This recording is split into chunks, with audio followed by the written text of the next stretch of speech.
The following program is brought to you in living color on NBC. You got the number of the station? In this neighborhood?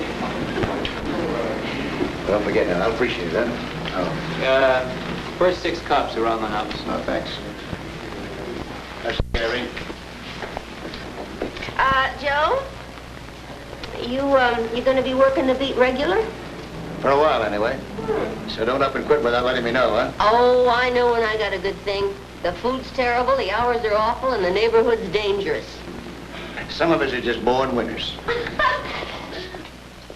I was only kidding in that scene, of course, about born winners. But right now, I'd like to talk to you about some genuine winners. The new shows NBC will be bringing you this fall.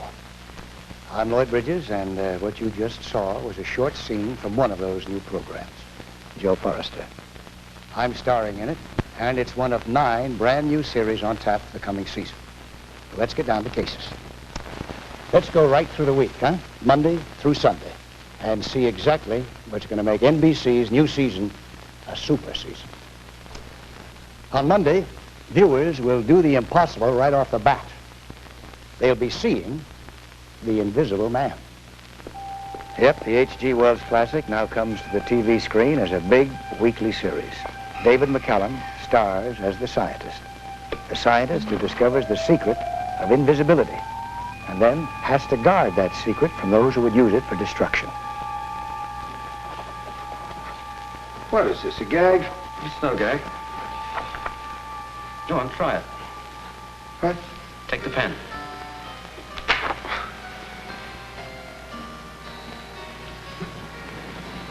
I don't believe it. A disappearing pen, mightier than any sword. You know what you got here, don't you? There's an invisible pen. Don't be cute. What you got here is the ultimate weapon.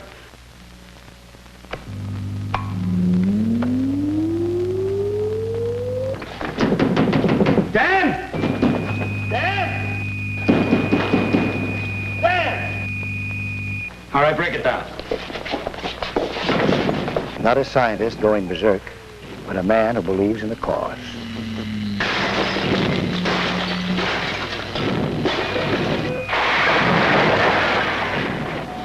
Where are you?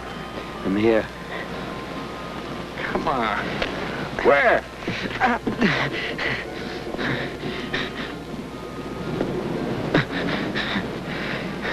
My God, Daniel, you did it. You know what I remember, Daniel? No, what? I remember you always saying you wanted to accomplish something that no one else had. Well, my friend, congratulations. Special effects, like nothing television has ever seen. Mm-hmm.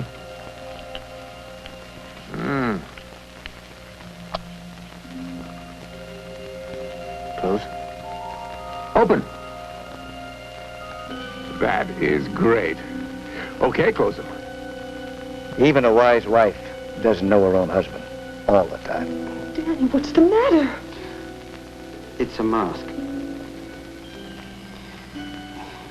These, too. I'm still invisible. Oh, what happened? The process is unstable. My only chance of becoming visible again is to go back, start the work over, and try and find out where I made my mistake. Now, Richard, you really had me fooled. The last person in the world I thought would sell out. Everyone sells out. Carlson to the Pentagon, you to some outdated sense of morality, and me to money. The most honest sellout of all.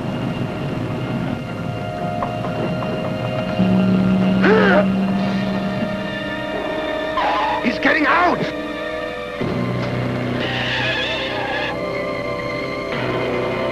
The Invisible Man. It gives the new season a whole new face.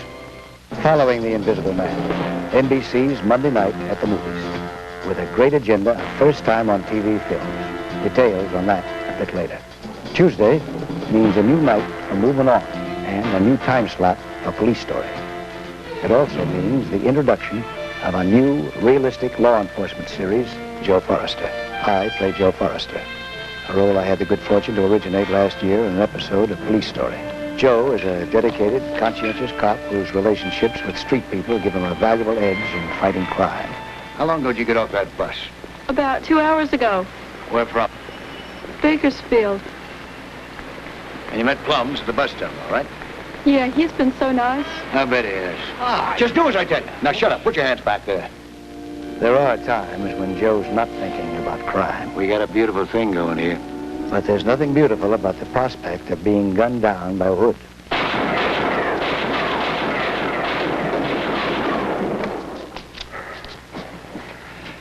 John, we don't think it was a random sniping. What are you getting at? We want to take you off the beat. No, damn it, no. Is it worth your life? The average armed robber goes a mile out of his way to avoid a cop, let alone kill one. That's a theory I'm not quite sure is true anymore. How can I ever face the people in my beat if I run away merely because some punk with a rifle takes a couple of shots at a blue uniform and a black and white? Your beat, Joe? Yeah, the neighborhood has gone downhill enough. You gotta give me half a chance to build it up again. Your beat, huh? Tell me, what would the department do if it found out this guy you busted bought you a new shirt? Oh, listen, if a beat cop's gonna worry about what the department thinks, he'll never get any work done. The city's not gonna buy me a new shirt. He wrecked it, didn't he? Yeah, Well, then he's gonna have to come up with a 2640. And that doesn't mean that I won't bust him again if I have to. And he tears up another shirt. And he pays for another shirt. That's the beat.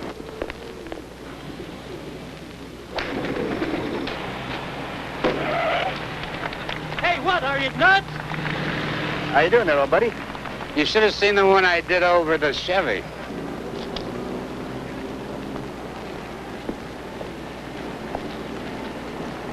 Mind if I give it a try? All right.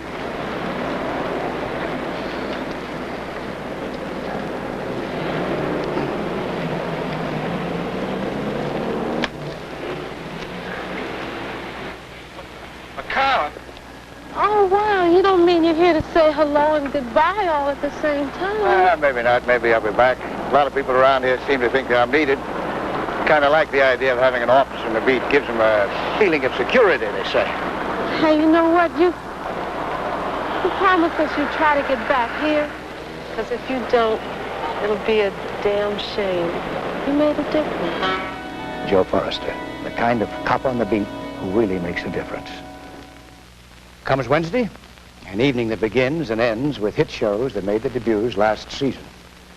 The night starts with Little House on the Prairie, the enormously successful series about a family of American pioneers. It finishes with Petrocelli. Petrocelli, the Eastern Law School graduate who brings his big city toughness and compassion to a town in the Southwest. In between these established favorites, a brand new, powerful drama series called Doctor's Hospital. A large, modern hospital may look complex and impersonal, but in reality, it's a place where human emotions can be observed on their most revealing level. The chief neurosurgeon at this hospital is George Papard. He's just as tough and as able as he looks. Dr. Madison, do you realize that surgery on these lesions is difficult and subject to high risk? I do, sir. And you still recommend it? I do. So do I. Some differences of medical opinion are more than academic. Are you for real, Moresby? Do you intend to let that man open Hollander's head? Why not?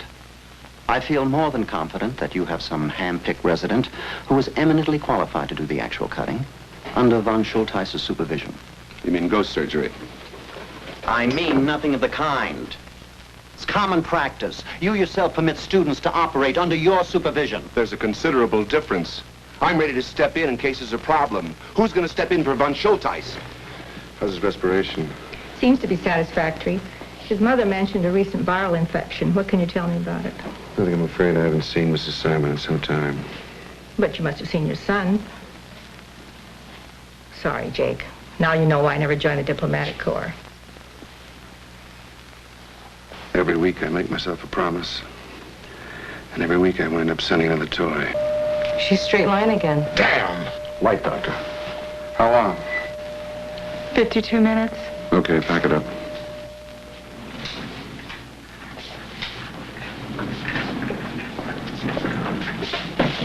Whose little girl were you? I wonder if you have any idea what sort of reputation you command outside the walls of Lowell Memorial. I imagine I'm regarded as an opinionated, tactless, all-around pain in the butt. One way to put off an operation, hide the patient. Use your imagination. It's a big hospital. But you can bet your bippy they're going to turn upside down trying to find him. Now, where'd the last place be they check? Pediatrics wing. You got it. If anybody objects, tell them we ran out of bed space in ICU. Okay?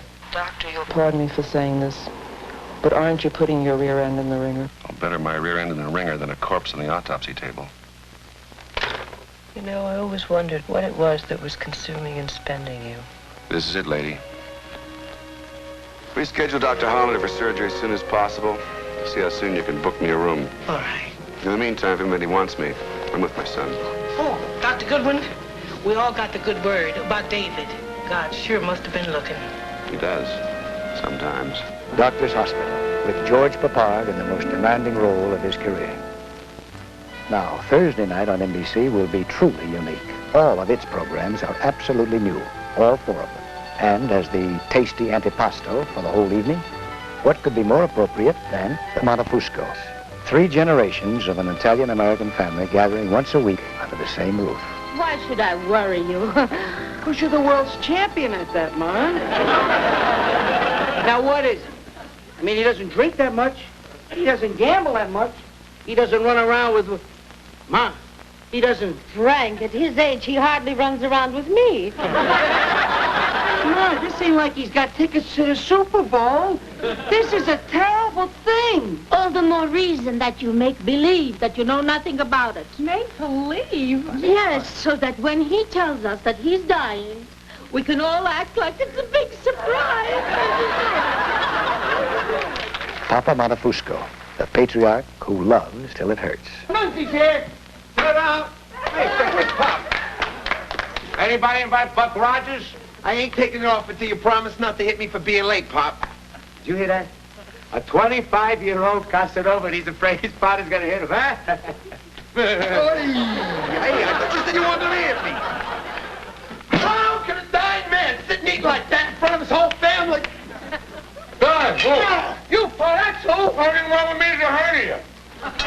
Where there's a will, there's a nervous family. There will be no reading of the will. Very much. Actually, I think you should read it.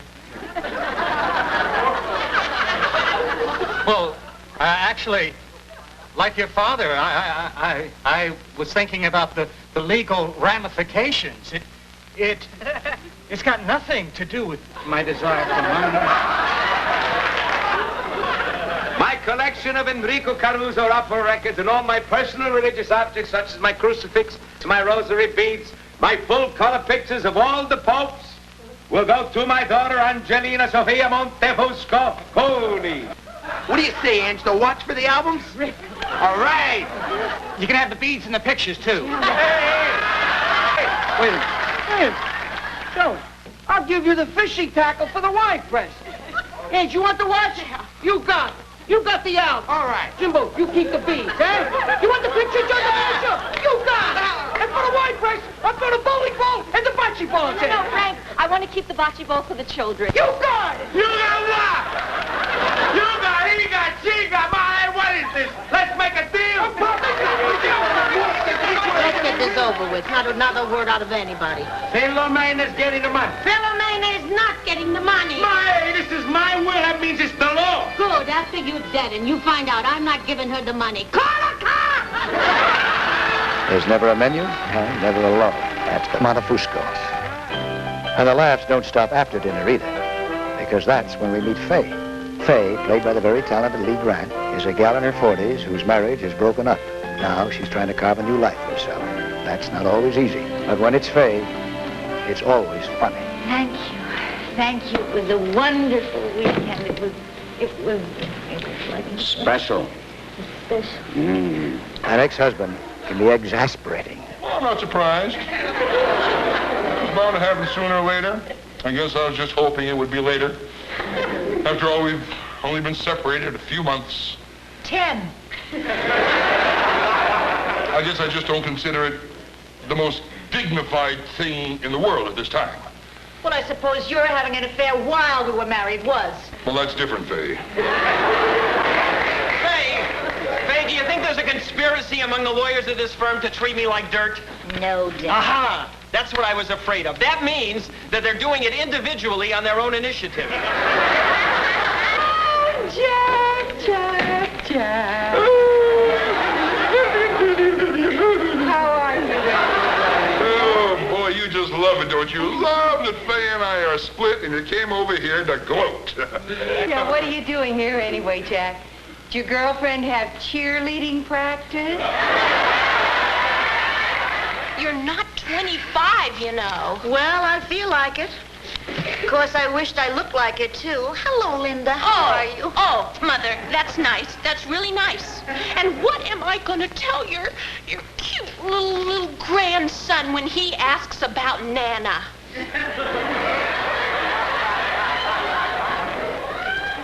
Tell him Nana's getting it on. Hi. Don't shut the door. This is my daughter, Linda, and my son-in-law, Elliot, who is just leaving. Now, okay, children, I understand that you have to go. I'm certain that Bill will, too, that Elliot, being a doctor, cannot call his life his own. When there's an emergency, there's an emergency. A facelift of his just fell. He has to go pick it up. Advice is not only cheap, it's overabundant. Look, Bill is considerate, good-looking, smart. Marry him. Don't marry him. Live together. I'd much rather own it than lease it. Bill, a month after I separated from Jack, I went to a party alone. Lillian forced me to go. She stuck false eyelashes on me. She pushed me out the door. I was terrified. I'd always gone to parties as Jack's wife. And that's all I've ever been, is Jack's wife. Nobody's ever called on me. But that night, I had to talk, and I could. And people actually listened and were interested. I felt like Scarlett O'Hara. It was wonderful. It was just too soon. I need to feel like Scarlett O'Hara some more. Join Lee Grant as she waits around for Rhett Butler on Faye. Next, a fateful night in 1947, a lovely woman with her last ounce of strength crawls across the floor of her apartment to leave a mysterious clue to her killer's identity. It's a puzzle that cries out for Ellery Queen. One of fiction's most celebrated detectives becomes a Thursday night regular on NBC. Jim Hutton is Ellery. David Wayne, his father, Inspector Queen. Almost as far-fetched as one of your books. A dying clue, which makes absolutely no sense. Which means, of course, it's right up your alley. A series that never runs out of thrills or suspects. You ever see one of those things before? Huh? Yeah, a few. Damn nuisance. A friend of mine has one. People keep dropping in. Oh, I wouldn't worry about it. It's just a passing fad. It's really very simple. I make it a point to be observant and to pay attention to details. Good night. Son, you forgot your glasses. A lot of robberies in that building. I didn't kill her. Yeah, but the police will think you did. I didn't kill her. Now, that's where I can help you. But you're going to have to tell me the truth, and you're going to have to admit that those are potent sleeping pills. Maybe, but they make for pretty lousy coffee. Ellery, give it up. The case is closed. Ramon even saved us the cost of a trial. He didn't kill her. What? It's taken me this long, Dad, but I finally figured it out. Ellery. The solution. The end of the case. It'll come at 10:25 tonight. You're saying... I know who killed Monica Gray. Dad, I'll make you breakfast. Do you know who killed Monica Gray? If you've been watching closely, you have all the information you need. Monica was dying. She looked up, and what did she see staring her in the face on her television set? The sun. S-U-N, but also S-O-N. And remember, Monica liked word games. Simple process of elimination. Gail had no motive, so let's talk about the McCall family. Father, alibi. Mother, alibi. But son... No alibi. Out walking. That's why she pulled the plug on the clock. She wanted us to know what was on television at exactly 10:25. The sun, Tom McCall. Nice piece of deduction, Queen. You know, when the dust settles from this, we really must have lunch. With the publicity from this, there's no question that you and I... Right. Thank you, everybody. Come on, Dad, let's go home. Well, I can't. We've got to go down to Gramercy Park. Somebody just murdered a millionaire art collector. Just your kind of case, Ellery. Good night, Dad. Really very strange. 30 paintings in the house, all of them turned to the wall. See you at breakfast. What an arm would it do to take a look?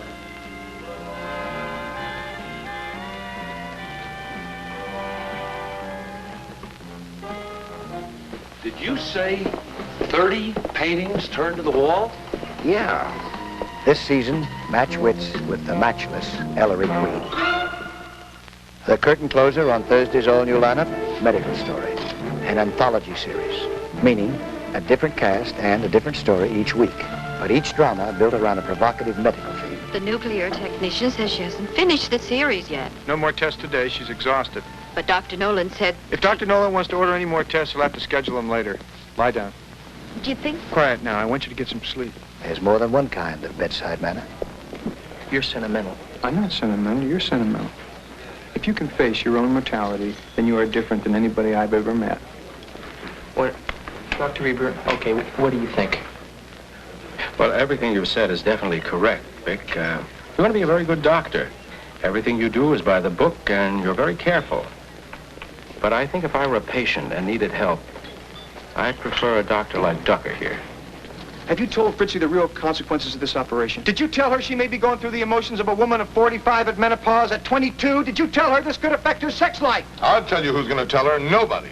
Not even young anymore, you know? What are you talking about? You're 22 years old. Yeah, but it's like I'm an old person. Everyone treats me like I'm a delicate old lady. Just a very delicate, frail old lady. If it can make me young again, if it can give me my life again outside of the small, dark hospital room, then I'll do it. Honor among doctors? No, not always. How do I know that Dr. Nolan isn't right? He's a good doctor. He has a good background. I haven't been deeply into all this, except for your analysis. I see. Yeah. We're all members of the same club. There are certain things that we don't do, even if a person's life is at stake. I can't justify leaving in a diseased organ like that. With the information we have around here, it'd be a tough dissection. Coker clamps.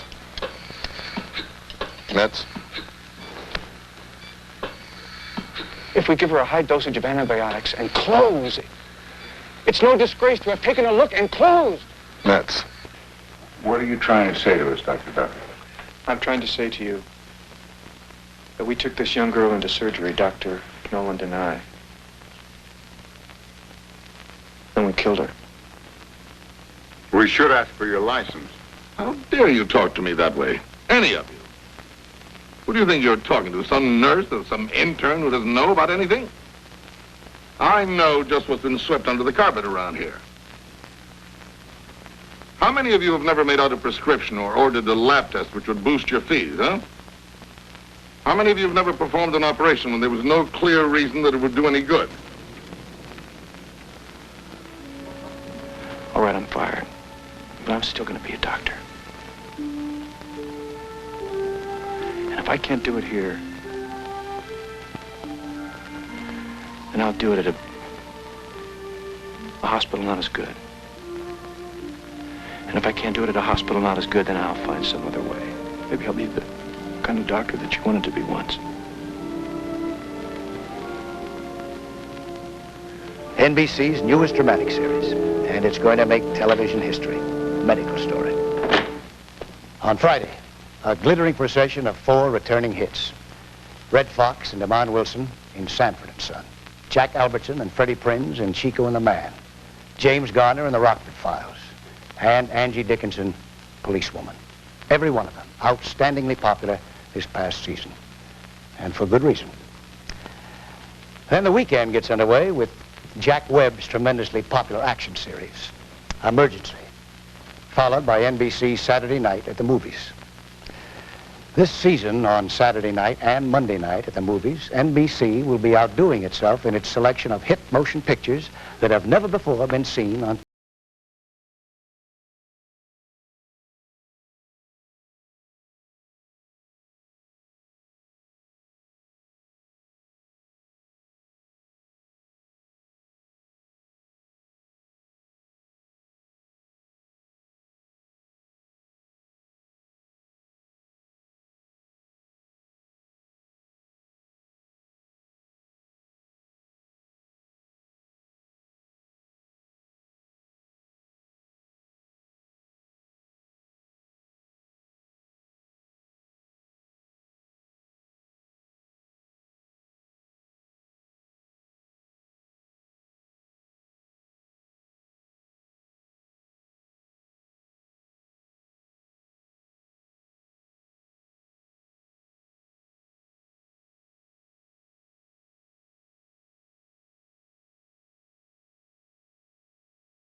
The world premiere movies are, of course, brand new feature films made expressly for TV.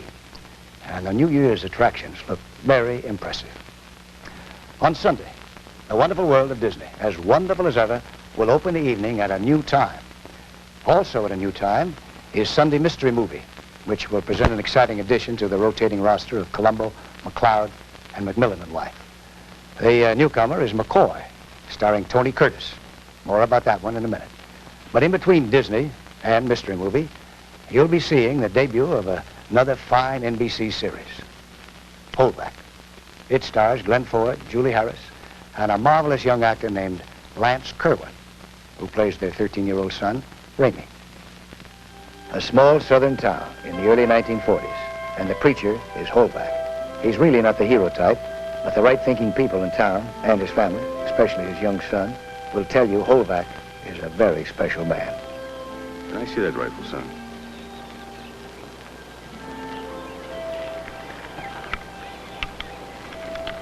Now, you know, I think people can make just about anything, good or bad. Now, you take this rifle here. It can be used to get food for the table, or it can be used for something else, you know, to kill a man. Or it can be used the way you used it today, to kill animals that you don't need to kill.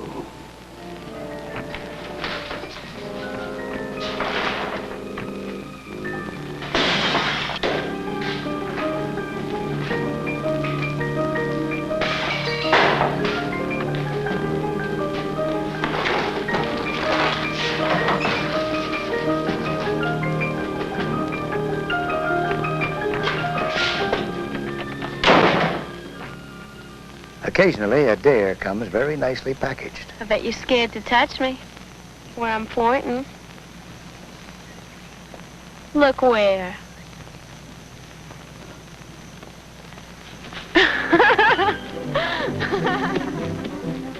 What happened today, I don't think you have any reason to be ashamed about.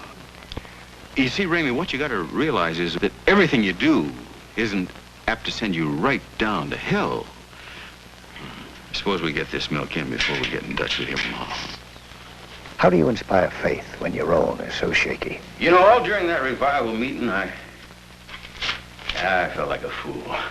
Here I was telling people they needed more faith when all they really needed was a good meal. You're giving them faith they need sorely. Hmm. Well, I tell you, I wish somebody had a little extra to give me. Ramey Holdback, a boy suddenly coming of age. Do you swear to tell the truth, the whole truth, and nothing but the truth, so help you God? I do.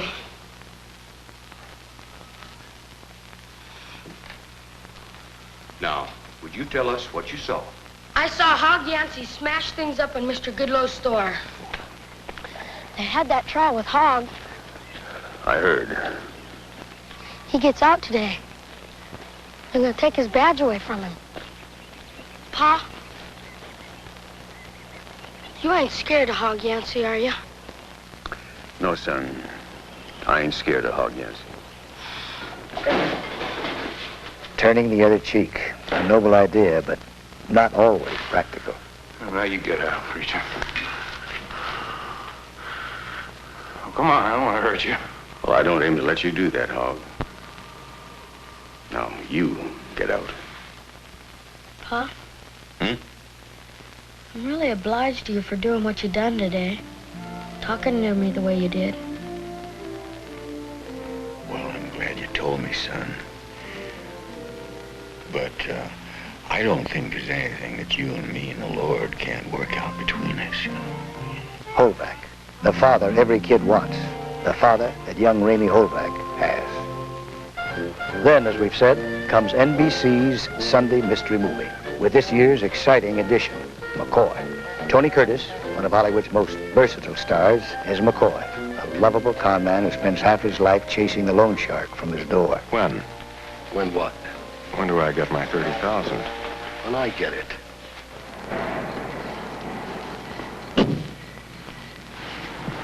Smile, Mrs. Bishop. You're being kidnapped.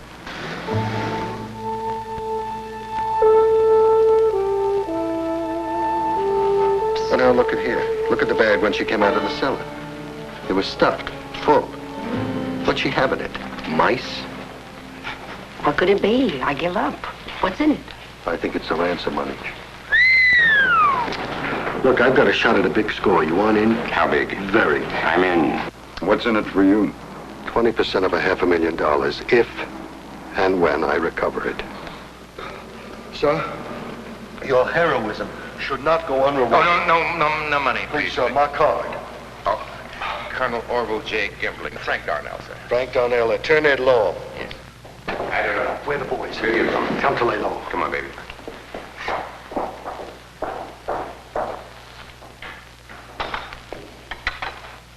Yes. Mr. Peabody. Sir? I'm Jefferson Tate. I really didn't expect to find you here yet. I'm a bit early. I'd like to prowl around the property alone for a bit before I listen to a hard sell from a real estate agency. Wait in the car, Peter. I want to see the living room. Let me show you the billiard room first. Fine. Oh, don't let us disturb you. Please continue with your game. Do the servants go with the place? They're not servants, Mr. Tate. They're the neighbors. I think you're right, Mr. Peabody. This place is not for us. I have a house in Pasadena. Capitano. Buongiorno. I'm Commander Haversack. There is some trouble. Oh, no. It's purely precautionary. May I speak to you privately? Excuse us. I don't want the men to panic. But you see, there's been an outbreak of black leg on several of the tankers in the area. Black leg? Monotoxicosis, it's called.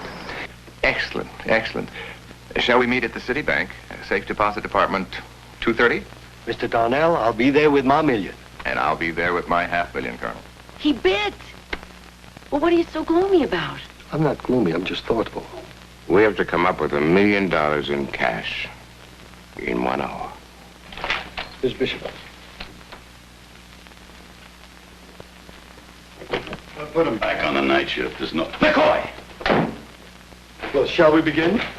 McCoy, I warned you the next time I caught you in this bank, I'd throw you out personally. McCoy? I thought his name was Gemberling. Is that what he told you? I'll probably resemble some local personality. Shut up, McCoy. Aren't you Mrs. C.J. Bishop? Yes. Yeah, and I'm her attorney. Now, what seems to be the problem here? What's in that drag? It's private and confidential. There's supposed to be $1 million in cash in there, and I'd like to see it. You said $1 million in cash, Mrs. Bishop? You crook. You creep. You swindlers. Take my advice and get yourself a good attorney. Come on, Brenda. Oh, I almost forgot. What? So McCoy survives another squeaker. Do me a favor, will you, McCoy? Will you hold on to it for a few hours? Oh, you can bet on it. Oh, I'll take some of that action. You're on. Good evening, gentlemen. Oh, a game of chance, I see. We have room for another hand, pal. Oh, thank you. Well, deal me in. Tony Curtis, a charming gambler, in a brand new series that's really no gamble at all. And that wraps up the week. It also wraps up this brief sampling of what NBC's new schedule is all about. As an actor, I'm delighted to be a part of the new lineup. I think it's one of the strongest and most exciting schedules that any network has ever assembled. As a viewer, well, I'm pretty happy about the whole thing, too, because the new schedule demonstrates variety as well as quality, a combination that has to mean very special viewing enjoyment. So, until the start of the new season, when I hope we'll be looking at each other across a very crowded living room, so long. The pleasure's been all mine.